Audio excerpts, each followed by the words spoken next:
আমি কখনো কল্পনাই করিনি যে আমার ছোট বোন আমার সংসারে এসে ভাগ নিবে। ছোটবেলায় একসাথে বড় হয়েছি। ২ জনে ১ বছর, ১.৫ বছরের ছোট বড়।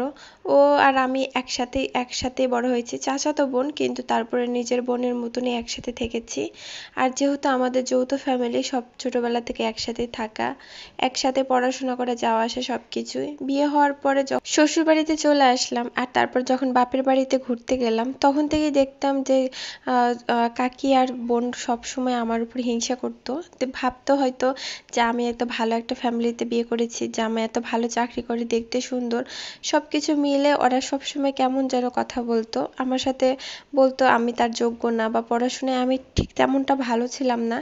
একরকম ভাবে এরকম ভাবে চলতে থাকলো। আমি বুঝতেও পারিনি যে কোন দিক থেকে আমার কপালটা পুড়ছে। তো আমি সবাইকে বিশ্বাস করতাম। এভাবে করে আবারও চলে আসলাম। এদিকে দেখতাম যে আমার হাজবেন্ড সারাক্ষণই ফোন নিয়ে থাকে। আমাকে আগের মতন আর কেয়ার করে না, বা আমাকে সময় দেয় না, আগের মতন আর ভালো করে কথা বলে না। এদিকে দেখতাম আমার বোনের সাথে সারাক্ষণই মেসেঞ্জারে কথা বলতো। আমি কখনো কল্পনা করিনি যে আমার বোন এরকমভাবে আমার সাথে বিশ্বাসঘাতকতা করতে পারে। তো এরকমভাবে করতে করতে ওদের মধ্যে একটা ভালো বন্ধুত্ব হলো। ওরা বাহিরেও দেখা করে, ঘুরতে যায়। আমার কানে আসে এই কথাগুলো, কিন্তু আমার সেরকমভাবে কোনো গুরুত্ব ছিল না। যেহেতু আমার ছোট বোন, আর তার মধ্যে হচ্ছে ও আমার বোন হয়, ও তো কখনো এই ধরনের কাজ করবে না, বা আমার কখনো সংসারে ক্ষতি হয় এই ধরনের কাজ করবে না। হয়তো বা তার ভাইয়ার সাথে ঘুরতে ভালো লাগছে, বা কোথাও কোনো কাজের জন্য মানে যাচ্ছে, এটাই আমি মনে করতাম। এদিক দিয়ে যে আমার কপালটা আমারই বোন পুড়াচ্ছে, এটা তো কখনোই আমি কল্পনা করিনি। ওদের মধ্যে খুব একটা ভালো বন্ধুত্ব থেকে একটা প্রেমের সম্পর্ক হয়ে যায়। ওরা লুকিয়ে বিয়েও করে ফেলে, আর বিয়ে করার পরে ওরা লুকিয়ে বিয়ে করে, জানায় না, প্রায় ১ বছরের মতন জানায় না। পরে আমার জামাই আস্তে আস্তে পরিবর্তন হয়। এদিকে আমার একটা ছেলে বাবু হয়ে যায়। বাবুটার প্রতিও তার কোনো গুরুত্ব ছিল না। আমার বোনের বাড়ি থেকে বিয়ের কোনো কথা বলতো না। আমি বলতাম যে ওর বয়স হয়ে যাচ্ছে, ওকে বিয়ে কেন দিচ্ছে না। ও তখন ওর বাবা মা বা যাই হোক সবাই বলতো এটা নিয়ে আমাকে ভাবতে হবে না। আমি ওকে বলতাম, ও বলতো তুই তোর নিজের সংসারের কথা চিন্তা কর, নিজের বাচ্চা স্বামীর কথা চিন্তা কর, আমার কথা তোর চিন্তা করতে হবে না। এরকম ভাবে করতে আমার খুব টেনশন লেগে গিয়েছিল, যেহেতু আমার স্বামীর সাথে ওর অতিরিক্ত মেলামেশা আছে, জানি না কি হবে।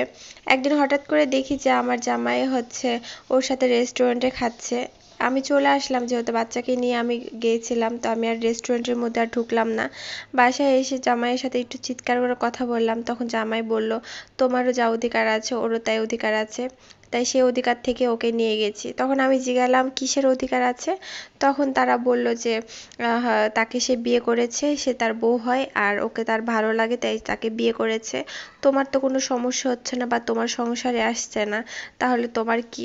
ওকে বিয়ে করে আমি আলাদা রেখেছি, তোমাকে বিয়ে করে তোমাকে আলাদা রেখেছি, ব্যাস এটুকুই। তোমার কোনো কিছুরই কমতি হবে না, বাচ্চা নিয়ে সংসার নিয়ে এখানে থাকো, টাকা পয়সা কোনো কিছুরই কমতে হবে না, আমি ওখানে যাওয়া আসা করবো, আর ওখানেও ওর মতন থাকবে। কিন্তু আমি এটা কোনো কিছুতেই মানতে পারি না যে আমার বোন ছোটবেলা যার সাথে একসাথে খেলে আনন্দ করে সুখ দুঃখের ভাগ করেছি, সেই বোনই আমার কপালে সংসার পড়েছে। পরে আমি যখন আমার বোনের জিগাই, তখন বলে যে তুই তোর মতন থাক, আমি আমার মতন থাকতে দে, আমার ভালো লেগেছে, আমার ভালো, আমি ওকে ভালোবাসি তাই আমি ওকে বিয়ে করেছি, এখানে তোর কি সমস্যা?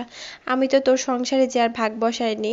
কিন্তু আমি ওকে এটাই বোঝাতে পারি না যে আমার স্বামীরও ভাগ নিয়েছে, যেটা কোনো মেয়েই দিতে পারে না। এক কথায় হচ্ছে আমার সন্তানের মুখের দিকে তাকিয়ে আমাকে এই সংসারটা করে যেতে হচ্ছে, আর কিছুই করার নাই। মানে কি করার আছে গাইস বলুন?